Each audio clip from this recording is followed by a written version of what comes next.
नहीं बेटा रिटर्न। चलो सभी लोग लिखो कैरेक्टरिस्टिक्स ऑफ साउंड। साउंड के हम लोगों को 3 कैरेक्टरिस्टिक्स पढ़ने हैं। पहला लिखिए इसमें लाउडनेस।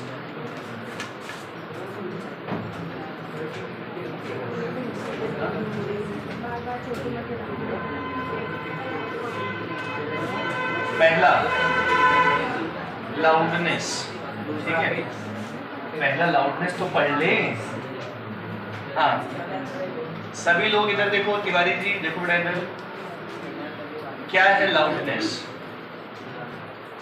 अरे किसी भी साउंड की वो प्रॉपर्टी जो एक लाउड साउंड को फेंट साउंड से डिस्टिंग्विश करे। मतलब एक लाउड साउंड क्या होगा, जो हम अभी बोल रहे हैं लाउड साउंड है, बोलने लग जाएंगे तो ये साउंड है। नहीं समझ पाए मेरी बात? तो हमारी लाउडनेस अभी ज्यादा है, तो लाउड और फेंट साउंड लिखो। Loudness is the characteristic of sound by virtue of which loudness is the characteristic of sound by virtue of which loudness is the characteristic of sound by virtue of which a loud sound can be distinguished from a faint one. Loudness is that characteristic of sound by virtue of which a loud sound can be distinguished from a faint one.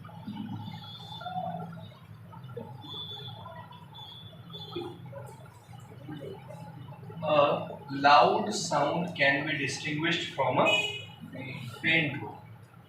Both having same pitch and quality. Both having same pitch and quality.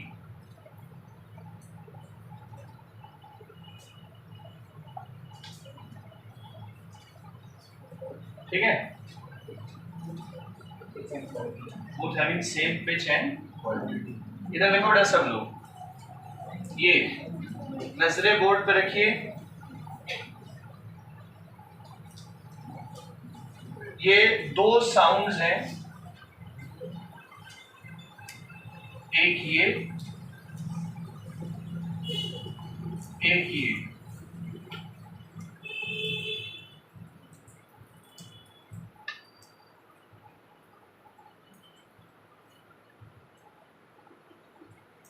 ठीक है, अब इन दोनों sound की देखो time period same है,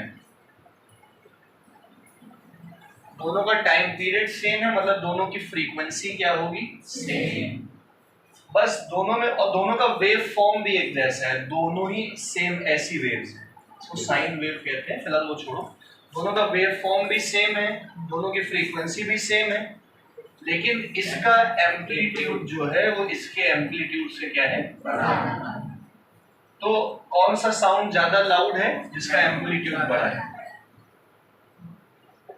loud sound. समझ गए? तो लाउडनेस किस पे डिपेंड करेगी? देखिए loudness of a sound depends on it's amplitude.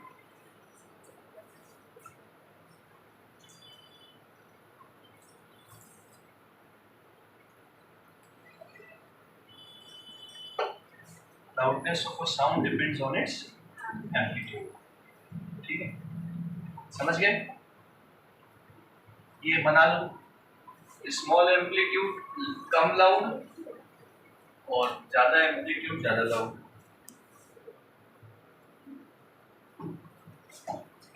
फिर लिखिए इंटेंसिटी ऑफ साउंड। लाउडनेस के बाद लिखिए इंटेंसिटी ऑफ साउंड।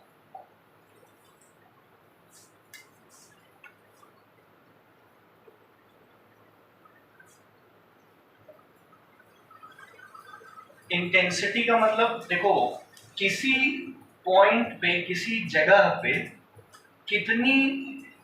कितने साउंड वेव्स जो है, कितनी तीव्रता की साउंड वेव्स जो है पास हो रही है। डेफिनेशन लिख दो, बताते हैं, लिखो the amount of sound energy, the amount of sound energy passing per second, the amount of sound energy passing per second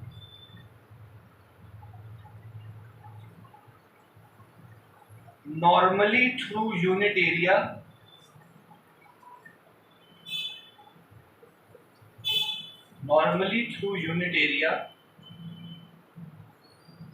of a point in a medium.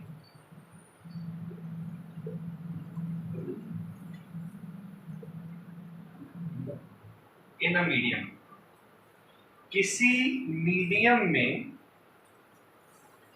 सुन रहे हो, जैसे मान लीजिए यहीं पे है, तो किसी मीडियम के किसी पॉइंट में कितनी साउंड एनर्जी पास हो रही है, सही है, वो कहलाता है उसका intensity.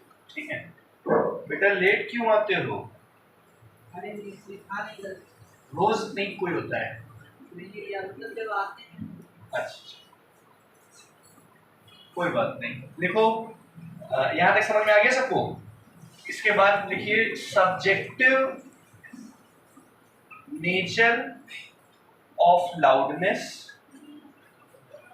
Subjective nature of loudness topic है, and objective nature of intensity.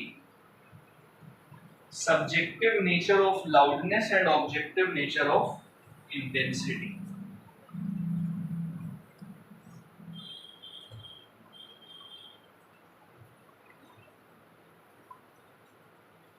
देखिए सभी लोग, लाउडनेस जो है वो एक सब्जेक्टिव प्रॉपर्टी है, और उसकी जो इंटेंसिटी है वो ऑब्जेक्टिव है। इसका क्या मतलब है?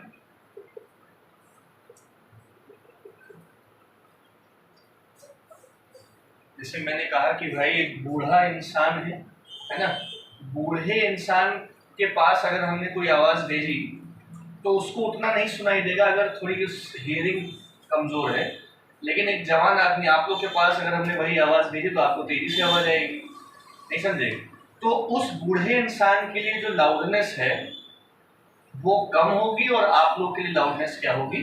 ज्यादा होगी। बोलो बात समझ में आ रही है? लेकिन दोनों आवाजों की इंटेंसिटी सेम हो सकती है, मतलब दोनों आवाज जो है, हम ही मान लीजिए बोल रहे हैं, तो अगर हम बोल रहे हैं तो दो बगल में बैठे इंसानों को लाउडनेस उसकी अलग अलग फील हो सकती है। एक के कान कमजोर है उसको लाउडनेस थोड़ी सी कम लगेगी, एक के कान मजबूत है उसको क्या लगेगी? ज्यादा।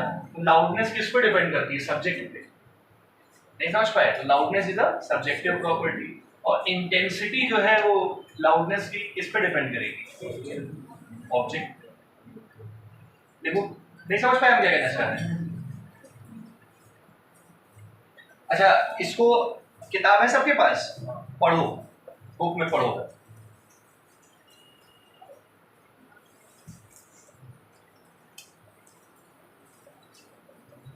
वहां पे एक पैराग्राफ में सब्जेक्टिव नेचर और ऑब्जेक्टिव नेचर में एक तीसरी लाइन में होगा दस करके, दस लिखा है। Thus loudness of a sound of given intensity may differ from listener to listener. यहीं से आपको लिखना है loudness of sound of given intensity. 10 से नहीं लिखना है, मतलब उसके आगे वाले पॉइंट से, 10 थोड़ी लिखोगे शुरुआत में। Loudness of sound of given intensity may differ from listener to listener. That is, sound of same intensity may appear to be of different loudness to different persons.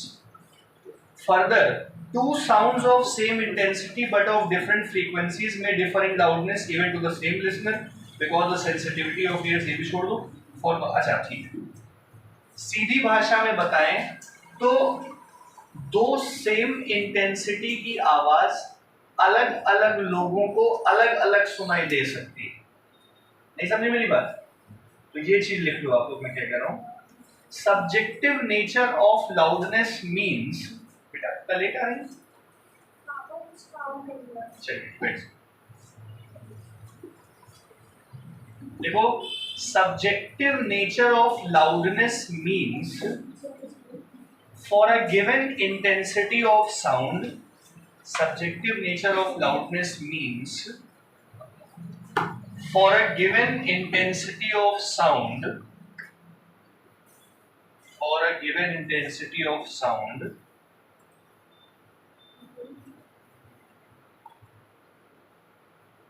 it may differ from listener to listener.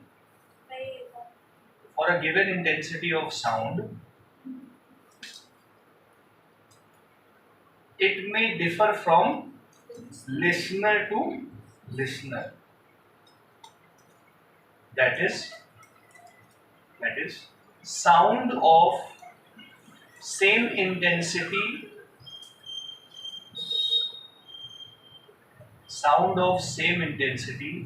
appear to be of different loudness. That is, sound of same intensity appear to be of different loudness.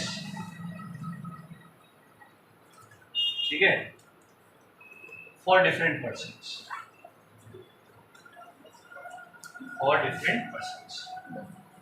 सबको आ गया समझ में?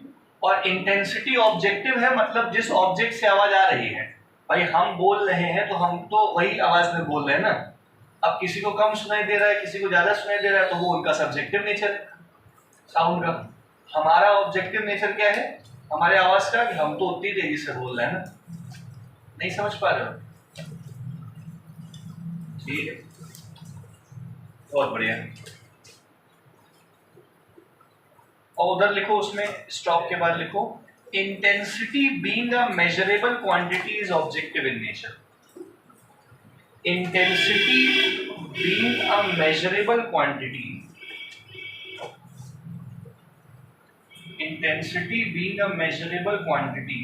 is objective.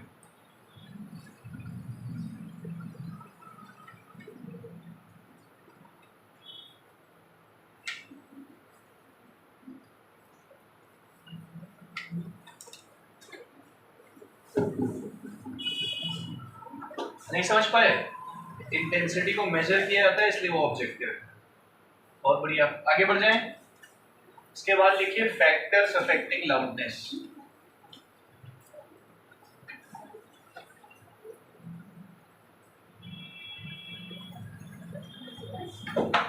अब भैया loudness किस पे depend करेगा? सबसे पहले तो देखो बेटा सब लोग, पहला पॉइंट बोले, loudness is directly proportional to square of amplitude of body of particles. ठीक है, loudness directly proportional to square of amplitude। मतलब इससे एक फॉर्मूला बन गया L1 upon L2 A1 square divided by A2 square. मतलब अगर आप लोग को मान लीजिए, आदित्य बाबू देखना जरा, मान लीजिए आप लोग को एम्पलीट्यूड्स दे दिए जाएं, एम्पलीट्यूड्स का रेशियो अगर 3/2 है आदित्य बाबू, तो लाउडनेस का रेशियो क्या होगा? आदित्य बाबू सुन रहे हो? अगर एम्पलीट्यूड का रेशियो 3/2 है तो लाउडनेस का रेशियो क्या हो है? A1 square by A2 square, 3 का स्क्वायर 9, 2 का स्क्वायर 4। ठीक भाई आदित्य बाबू? ठीक है, इसी बात पे गुप्ता जी बताएंगे। गुप्ता जी, अगर लाउडनेस का रेशियो 3/4 है तो एम्पलीट्यूड का रेशियो क्या होगा? गुप्ता जी, हार्दिक जी, हाँ 9/16। ये हाँ दीपक, पगले, हाँ L1/L2 होता है A1 square by A2 square equal to कितना हो गया? स्क्वायर उधर जा क्या हो जाएगा? तो A1/A2 बन जाएगा √3/2। पगलों समझ गए? जिसको लिखना हो लिख ले, इसको आ गया अच्छी बात है।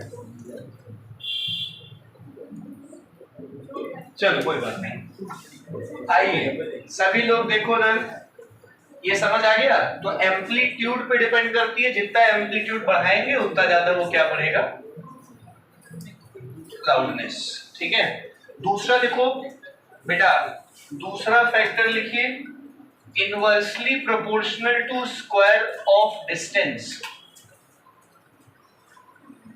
Inversely proportional to square of distance from the source. अरे उसको छोड़ दीजिए, कोई बात नहीं। Inversely proportional to square of distance from the source. ठीक है,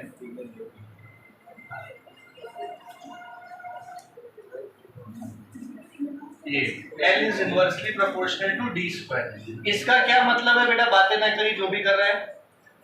इसका क्या मतलब है कि दूरी बढ़ने से लाउडनेस क्या होती है, कि भैया अनन्य को आवाज और वॉइस को आवाज अलग अलग आ रही होगी, अनन्य को तेज आ रही होगी, वॉइस को धीमी आ रही होगी, क्योंकि दूरी ज्यादा है। यहां से फॉर्मूला क्या बनेगा, L1 upon L2 equal to D2 square upon, आपकी इनवर्सली प्रोपोर्शनल है तो रख लोगे कि रख के दिखाएं, जो दिया उस हिसाब से काम कर लीजिएगा। अगला लिखो, तीसरा, loudness is directly proportional to surface area of vibrating body। Directly proportional to मतलब जितना ज्यादा सरफेस एरिया उतनी ज्यादा लाउडनेस। लिखते चलिए है। हाँ, जैसे वो स्कूल की घंटी होती है, जितनी स्कूल की घंटी बड़ी होगी उतनी ज्यादा आवाज करेगी। फिर चर्च की घंटी होती है, और बड़ी होती है, वो टन आवाज करती है कि नहीं है? तो जितना ज्यादा बड़ा वाइब्रेटिंग बॉडी होएगा उतना ज्यादा क्या आएगा उसका आवाज। ठीक है, चौथा, लिखते रहो लिखते रहो, जल्दी लिखते रहो। फिर लिखो, density of medium. Loudness is directly proportional to medium का घनत्व, है ना? जितनी ज्यादा डेंस चीज होगी उसकी आवाज उतनी ही ज्यादा आएगी, है कि नहीं है? लोहे को पटक के देखो और लकड़ी को पटक के देखो, किसमें आवाज ज्यादा आएगी? ऑब्वियस बात है कि नहीं है? फिर पांचवा, loudness depends upon presence of resonating body. आसपास अगर रेजोनेंस हो रहा है तो लाउडनेस क्या हो जाता है उस बॉडी का? ऑब्वियस बात है, बढ़ जाएगा, एम्पलीट्यूड बढ़ जाएगा, जिससे लाउडनेस बढ़ जाएगा। तो केवल एक ही चीज है जो लाउडनेस को कम कर सकती है, वो क्या है? दूरी, डिस्टेंस। बहुत बढ़िया, ठीक है। ये सब सिलेबस में है कि कट गया है? सब है, कुछ नहीं कटा है।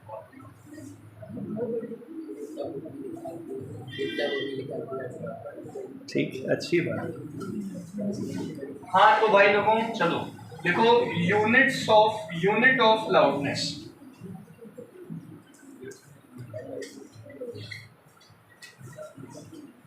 बेटा सब लोग देखिए,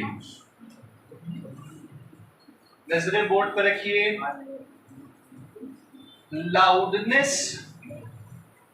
लाउडनेस की जो यूनिट होती है वो होती है phon. Unit of loudness is PHON, phon. लेकिन इंटेंसिटी ऑफ साउंड जो है, इंटेंसिटी ऑफ लाउडनेस को डेसिबल्स में नापा जाता है। इंटेंसिटी ऑफ साउंड यानी कि लाउडनेस को किस में नापा जाता है? डेसिबल्स में, डीबी। ठीक है, डी बड़ा बी। इसको फॉन में ना, और ये तो सब्जेक्टिव प्रॉपर्टी है, इसलिए यूनिट ऑफ लाउडनेस फॉन ना होके डेसिबल नहीं हम लोग पढ़ेंगे, क्योंकि हमारा मतलब तो डेसिबल है ना, इंटेंसिटी से है ना। नहीं समझ पाए मेरी बात?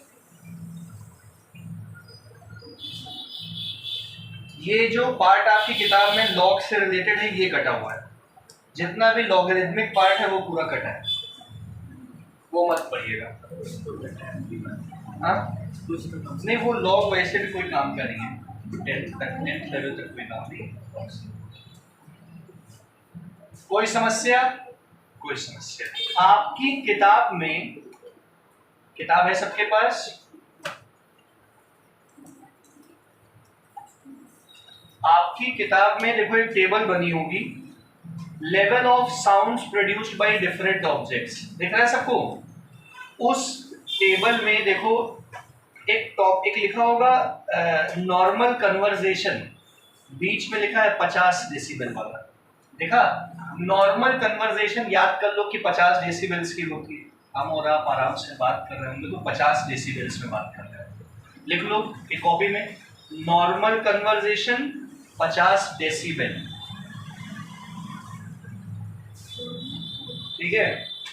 फिर उसके बाद देखो वो जेट एट टेक ऑफ, जब जेट टेक ऑफ करता है तो 140 डेसिबल, बहुत तेज आवाज आती है ना?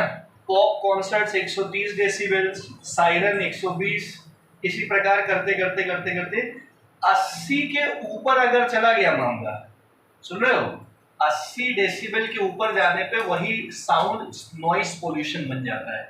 तो अगला टॉपिक है आपसे, लिखिए नॉइस पोल्यूशन, ध्वनि प्रदूषण, ठीक है? ये देखो आ रहा है ध्वनि प्रदूषण, चला गया ये पट पट पट पट पट पट, ये सब बैन कर देना चाहिए। ये जितने अब जब इतना काम हो ही रहा है, इंडिया भारत हो रहा है, तो ये भी बदल ही दे, है ना? बुलेट को बुलेट कार कर देना, सही सही कह रहे हैं। और इतना नॉइस पोल्यूशन अच्छा नहीं है सेहत के लिए। सबको आ गया सब? ध्वनि प्रदूषण हानिकारक है, तो शांत रहो, लिखो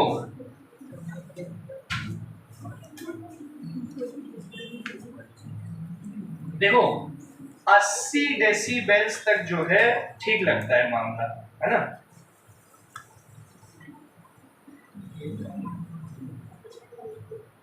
और अच्छा 120 लिखा है, तो 120 डेसिबल्स लिख लो। अपना ये 120 डेसिबल के ऊपर नॉइस हो जाएगी।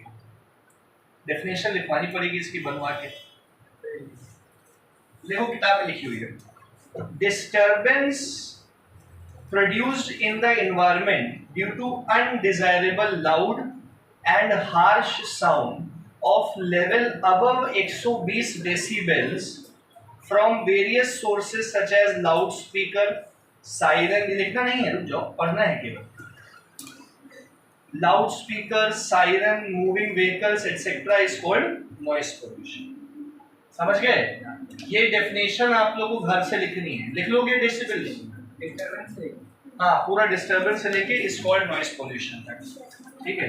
अच्छा ठीक है, जो सेफ लिमिट है वो 0 से 80 डेसिबल्स तक है। 0 से 80 डेसिबल्स तक सेफ लिमिट है, 120 एंड अबव इज नॉइस।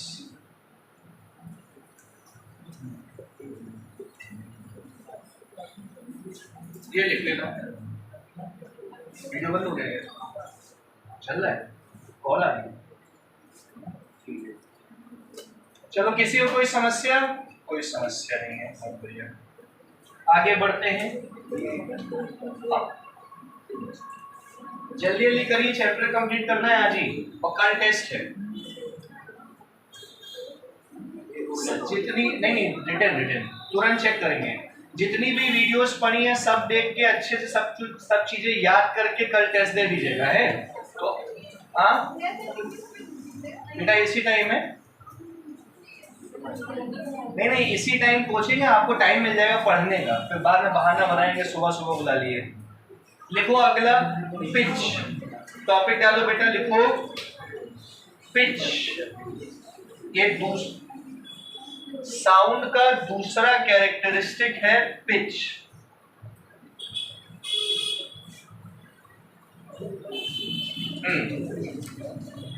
बातें नहीं, पिच।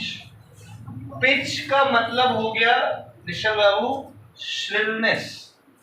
पिच मतलब क्या हो गया? श्रिलनेस। ये पतली आवाज श्रिल आवाज कहलाती है, मोटी आवाज ग्रेव आवाज कहलाती है, ठीक है? अगर आवाज क्या है, सुनो बेटा, अगर आवाज है श्रिल श्रिल मतलब पतली। अगर आवाज है ग्रेव, ग्रेव मतलब मोटी, तो पतली आवाज की फ्रीक्वेंसी ज्यादा होती है और मोटी आवाज की फ्रीक्वेंसी क्या होती है? देखो इसमें फ्रीक्वेंसी ज्यादा है, तो इस पतली आवाज की जिसकी श्रिलनेस ज्यादा होगी उसकी पिच हाई होगी और इसकी पिच क्या होगी?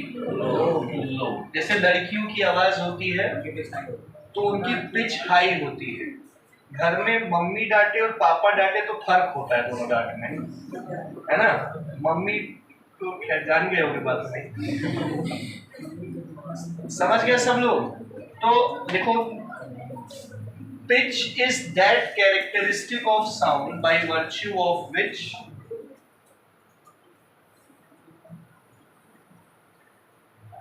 pitch is that characteristic of sound by virtue of which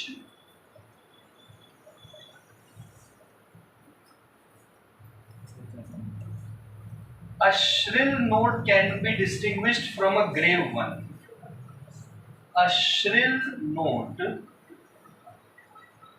can be distinguished from a grave one.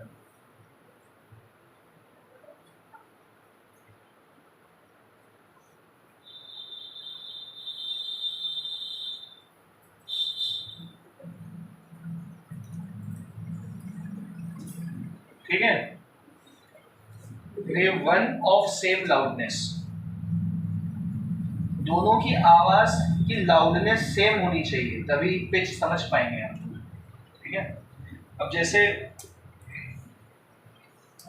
अरे सिंगर्स ही होते हैं ना, तो उनकी पिच क्या होती है? हाई। अच्छे सिंगर, अरिजीत सिंह का गाना सुन लोगे बहुत ऊपर गाता है ना? पिक्चर में देखो थोड़ा ऊपर गाओ नीचे गाओ, सुने होगे ना सब चीज। आप बहुत पैसा लेते हैं, तुम देते हो क्या? वैसे तुम्हारी आवाज भी बहुत हाई पिच की है, पता नहीं? हाँ, पतली आवाज है तुम्हारी भी। ठीक है? देखो, pitch depends upon frequency. Pitch किस पे डिपेंड करती है? जिस साउंड की फ्रीक्वेंसी ज्यादा होगी उसकी पिच हाई होगी। जैसे ये बना लीजिएगा, हाइयर पिच, लो पिच। ठीक है? दोनों का एम्पलीट्यूड सेम है, टाइम पीरियड सेम है।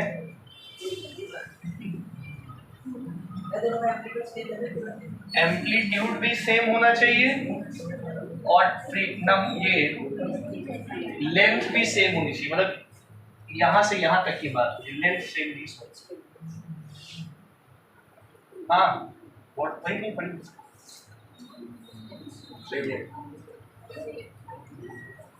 कैच करोगे?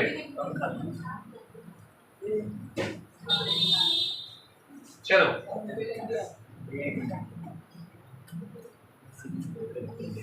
अच्छा अब इसी में एक बात और समझ लो बेटा, पिच जो है वो सब्जेक्टिव प्रॉपर्टी है। फिर से वही बात, पिच क्या है?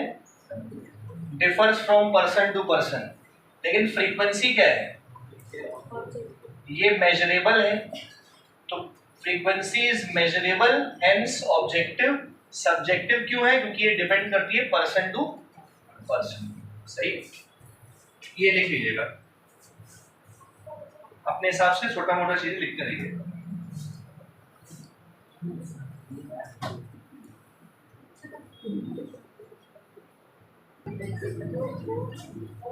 चलो हो गया।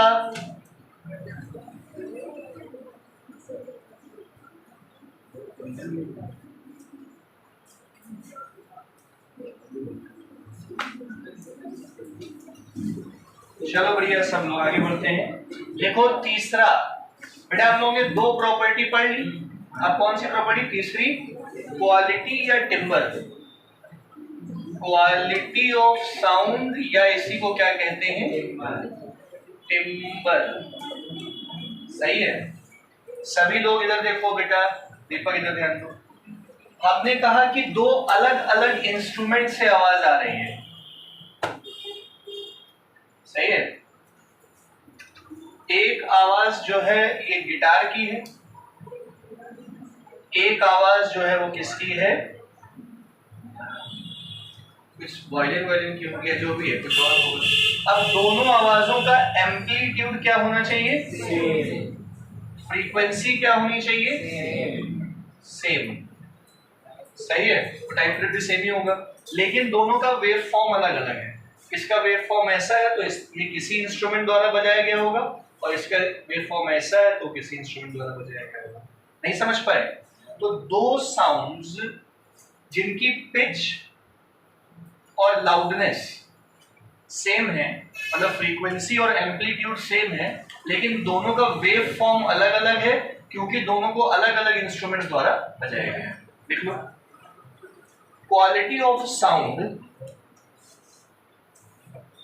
is that characteristic by virtue of which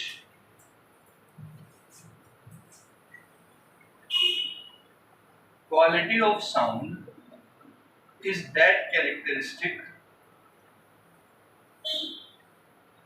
by virtue of which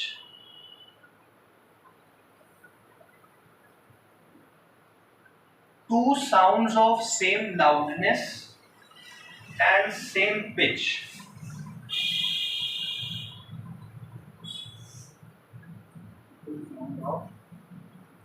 two sounds of same loudness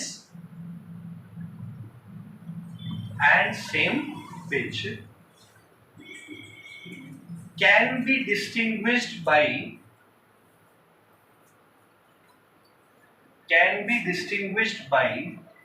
their different waveforms,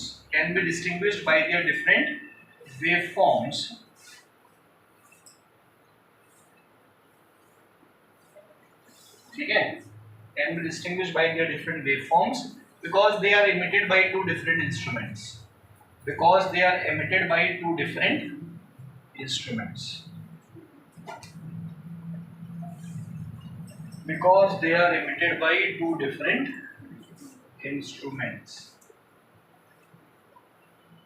बात समझ में आ रही है? ये बना दो। तो क्वालिटी किस पे डिपेंड करेगी? Wave form. ये हो गया क्वालिटी।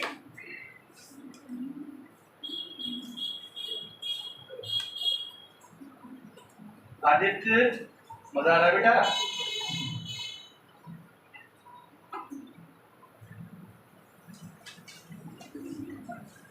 तो सबको क्लियर हो गया? आ ही गया होगा समझ में? हाँ, आइए बनाओ ना।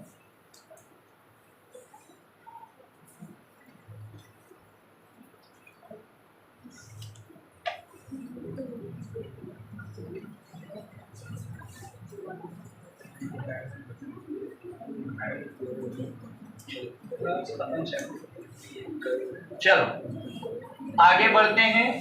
अब एक तरफ कुछ लिखने की जरूरत नहीं है, घर पे करिएगा आप लोग। एक तरफ म्यूजिक, एक तरफ नॉइज।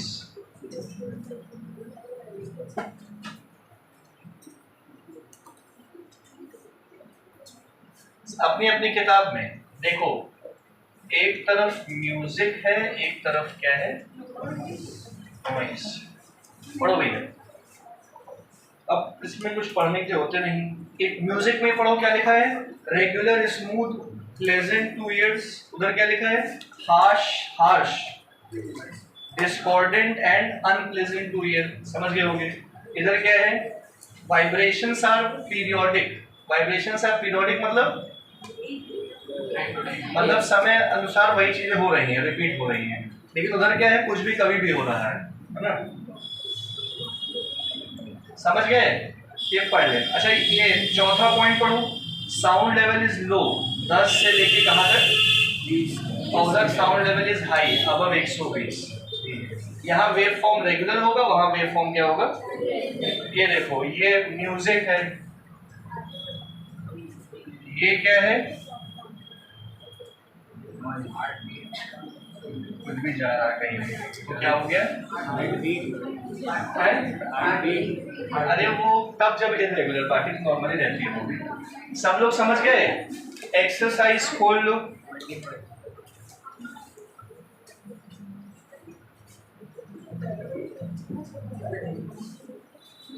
ठीक है, इसके बाद आप सब लोग क्वेश्चन देखो बेटा।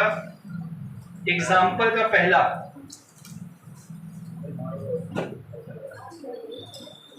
देख रहे हो फिगर। अब तो वीडियो बंद कर देना, अब तो हो गया था काम। चल